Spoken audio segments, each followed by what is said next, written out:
Hello dear friends, hello dear students.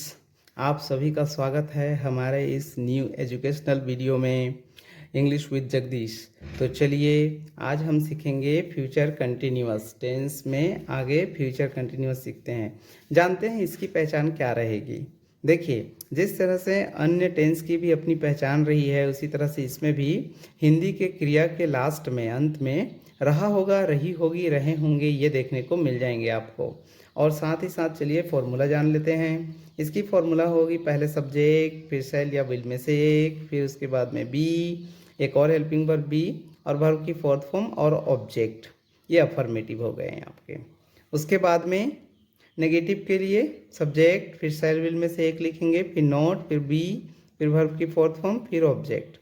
उसके बाद में इंट्रोगेटिव बनाने के लिए शैल या विल में से एक ले लेंगे, उसके बाद सब्जेक्ट, फिर बी, फिर वर्ब की फोर्थ फॉर्म, फिर ऑब्जेक्ट, और लास्ट में क्वेश्चन मार्क जरूर लिखिए।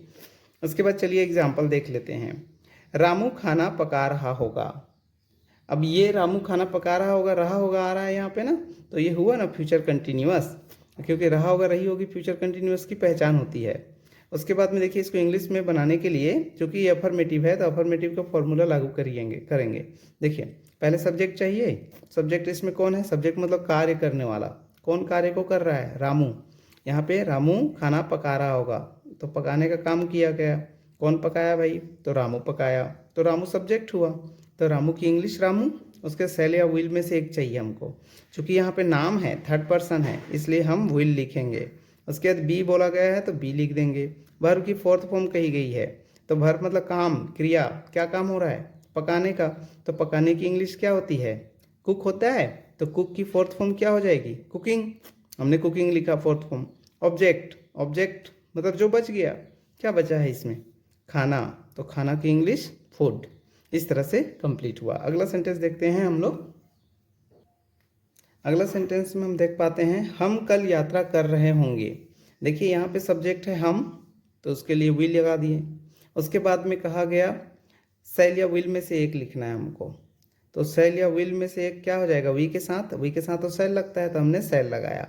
उसके बाद में बी लगाना होगा, तो बी लगाएं। उसके बाद में वर्ब की फोर्थ फॉर्म चाहिए, तो इसमें वर्ब है, वर्ब मतलब क्रिया, काम। क्या काम हो रहा है? यात्रा करने का, तो यात्रा करना का होता है ट्रैवल, तो ट्रैवल की फोर्थ फॉर्म हो गई ट्रैवलिंग। उसके बाद में ऑब्जेक्ट, तो ये है कल, कल की इंग्लिश होगी टुमारो। आने वाला कल की टुमारो होता है, याद रखिएगा। और बीते हुए कल का यस्टरडे, तो हम आने वाला कल के बारे में बात कर रहे हैं, तो टुमारो लिखेंगे। उसके बाद में यहाँ पे देखिए एक और एग्जांपल, वह मुझे नहीं जान रहा होगा। तो वह मुझे नहीं जान रहा होगा, इसमें सब्जेक्ट है वह, तो वह के लिए ही। उसके बाद ही के हिसाब से हेल्पिंग वर्ब विल। उसके बाद में तीसरे नंबर पे नोट, क्योंकि ये नेगेटिव वर्ड है, देख सकते हैं नेगेटिव सेंटेंस है ना, तो नेगेटिव सेंटेंस में नहीं के लिए नोट लिखेंगे, वो भी थर्ड पोजीशन, 1 2 3 थर्ड पोजीशन पे। उसके बाद में लिखेंगे हम एक और हेल्पिंग वर्ब इसका बी। उसके बाद में वर्ब की फोर्थ फॉर्म, तो जानने का क्रिया है, तो जानना का नो होता है, नो की फोर्थ फॉर्म हो जाएगी नोइंग। उसके बाद में ऑब्जेक्ट मुझे, तो मुझे के लिए मी। अब हम आगे एक और एग्जांपल देखते हैं, इंटरोगेटिव का एग्जांपल है ये, क्या तुम शराब पी रहे होगे? तो इसके लिए हम क्या लिखेंगे? सबसे पहले हेल्पिंग वर्ब लिखेंगे। हेल्पिंग वर्ब क्या है? विल या शैल, तो हमने विल लिखा क्योंकि यहाँ पे यू है, तो यहाँ विल लिखने के बाद में सब्जेक्ट लिख देंगे तुम के लिए यू। उसके बाद बी, एक और हेल्पिंग वर्ब लिखेंगे, फिर वर्ब के यहाँ पे फोर्थ फॉर्म हो जाएगा। वर्ब है यहाँ पीना, पीने का इंग्लिश होता है ड्रिंक, ड्रिंक की फोर्थ फॉर्म ड्रिंकिंग। उसके बाद में है ऑब्जेक्ट के रूप में शराब, तो शराब का क्या होगा? वाइन, तो हमने यहाँ वाइन लिखा। उसके बाद में लास्ट में क्वेश्चन मार्क लगाना है। इस तरह से ये फ्यूचर कंटिन्यूअस कंप्लीट हुआ दोस्तों। अब हम जानेंगे अगले वीडियो में फ्यूचर परफेक्ट को। तब तक से आप इसकी प्रैक्टिस करते रहेंगे, और साथ ही हमारे चैनल को अगर आपने सब्सक्राइब नहीं किया है तो हमारे चैनल को सब्सक्राइब कर लीजिए, शेयर कर दीजिए और लाइक कीजिए। कमेंट बॉक्स में टेंस संबंधित समस्या ज़रूर लिखें और हमें बताएं। मिलते हैं अगले वीडियो में।